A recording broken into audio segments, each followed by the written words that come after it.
This is Andi Purewal for Boxing News. I am joined by trainer and father to undisputed lightweight champion Devin Haney. Mr. Bill Haney, how are you keeping, sir? Thank you, thank you. Thank you for having me. How's life treating you?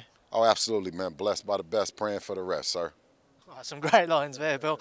Massive fight for your son. Would you say it's the toughest test of his career so far when he steps between the ropes to defend that undisputed crown against Vasily Lomachenko on Saturday night?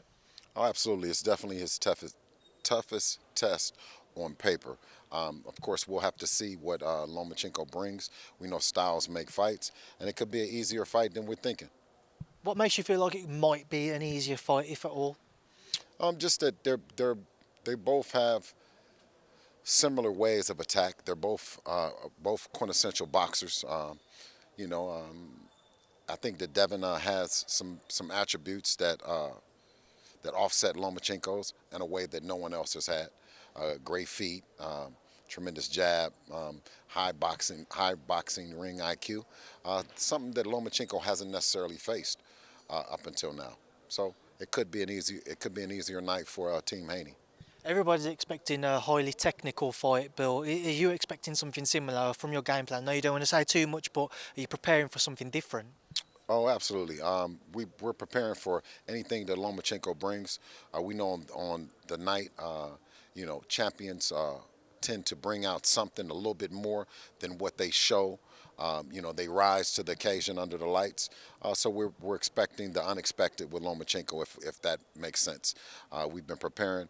We've thought about this fight and visualized this fight for the last 4 years, but it's something that we told the team Lomachenko that it would be more to our advantage the longer that they wait to make the fight happen. And it's not any slight towards them or a disadvantage to them. It's just that it gives us a better advantage. The more experience that Devin has gotten, the more mature his body has gotten, the more cohesive our team has gotten. It just works to our advantage. Obviously, there's no doubting how much Devin's improved over the years, and looking at Vasily Lomachenko, a hugely talented fighter in his own right, but many people may be not impressed with his most recent performance. Do you look at this version of Vasily Lomachenko and think maybe he's on the slide?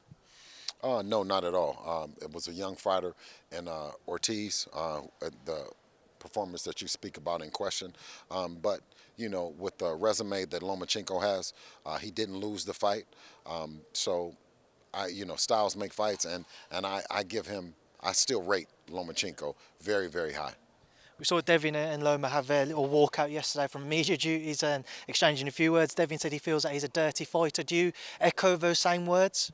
Uh, I don't think that he means that he's just an outright just dirty fighter or a dirty person. I think that what he was saying by that is that he knows the rules of the fight. He knows the rules of engagement. And I think that Loma walks a fine line between it means to break and what it means to break, I would say that because it's only one way to describe it, is that if the ref is saying break, then you break and not punch, or do you break for a slight moment then punch? So it's just something that's a bit ambiguous in terms of what that rule is, and what Devin was saying is that Loma has done a great job exploiting it. And I take my hat off to Devin to raising the attention this because everyone is talking about it now, and I had never thought about it like that. Bill, we've seen Devin say that he wants to send Vasily Lomachenko into retirement because he's taken longer than what you would have liked to get to this point to have this fight. Do you feel like this is personal now for Devin and Vasily?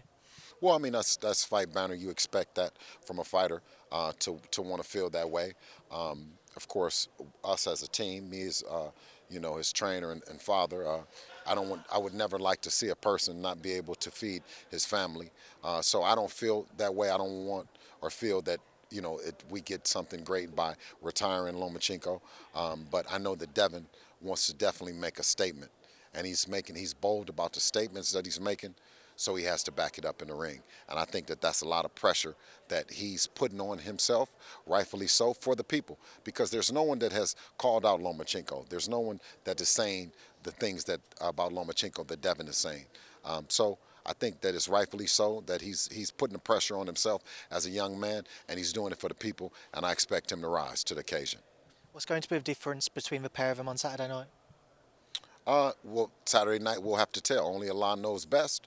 But I know that it's something special about Devin. Take nothing away from Lomachenko and the great things that he's done in the ring. Great team that they have, him and his dad. They've been a wonderful example to us because we were amateurs watching them and watching their cohesiveness, watching their professionalism. So, I expect a great fight, a well prepared fight. Devin addressed his promotional free agent status beyond Saturday night on stage, Bill. Obviously, everybody knows about that. He'll be a very wanted man beyond Saturday night, especially if he continues to hold his O. With that in mind, everybody talks about his weight. How much longer does he have at 135? For you, do you feel like he could maintain and defend his titles against the two names he's mentioned before, a Shakur or Gervonta, or do you think very much so, get through Saturday, he has his hands raised, and it might be time to move up? I don't know. Those belts are having all those belts are addictive, right? To keep hanging on to them. I can't say that, right? But ultimately, Devin has done everything. Hello, Devin has done everything that you'd ask for him. To go over to get the belts, to go over to defend the belts, to then come back and give Lomachenko and the great country of Ukraine an opportunity. For all intent purposes, we're looking directly at Lomachenko, and then we'll decide on May the 21st. But he's looking healthy, he's looking good, and for all intent purposes, those belts are staying here at home. Those belts obviously do look good. I'm sure everybody will agree with that. Just looking at Tank and Shakur, though, do you feel like a fight could be agreed there for either of them? Listen, any fight can happen if the fighters want to make it happen. I think Devin has proved that by crossing over the platforms and doing the things that he's done.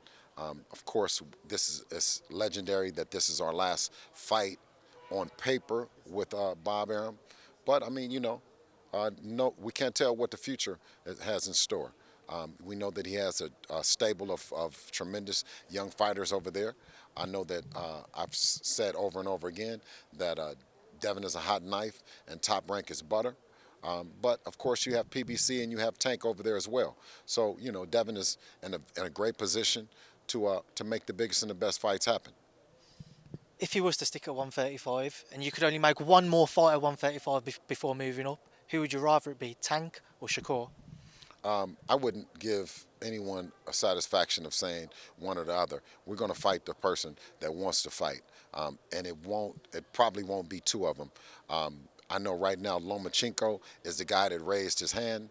I've heard Shakur Stevenson say that that's a fight that he might be considering between Devin and Tank.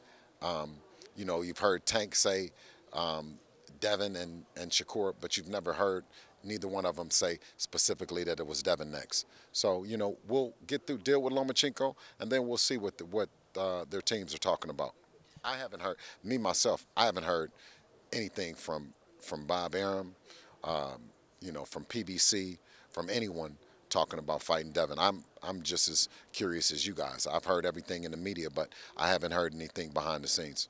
Well, very much so seems focused on Saturday night, but is it a surprise to you that maybe some discussions haven't taken place regardless of the outcome? Is that surprising to you?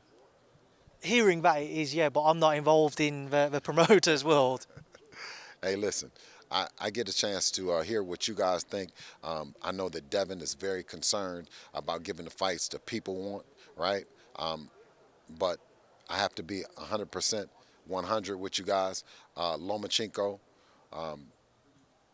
he went on record as saying that he wanted to fight Devin. The team also reached out and said that they want to fight Devin.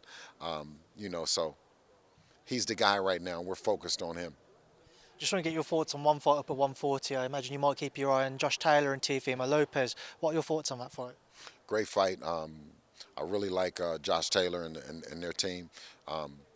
You know, it's hard not to like the Lopez's team, but it's hard to like them at the same time.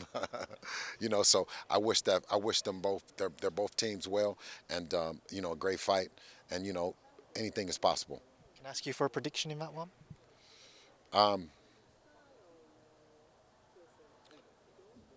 Josh Taylor by stoppage. And then just a final one, Bill. I know that your son doesn't maybe get the credit he deserves when it comes to pound-for-pound rankings. If he comes through unscathed with that kept intact on Saturday night, where would you then place him? Number one, pound for pound. Definitely put there. Bill, I appreciate your time as always. Thank you. All right, brother. Thank you.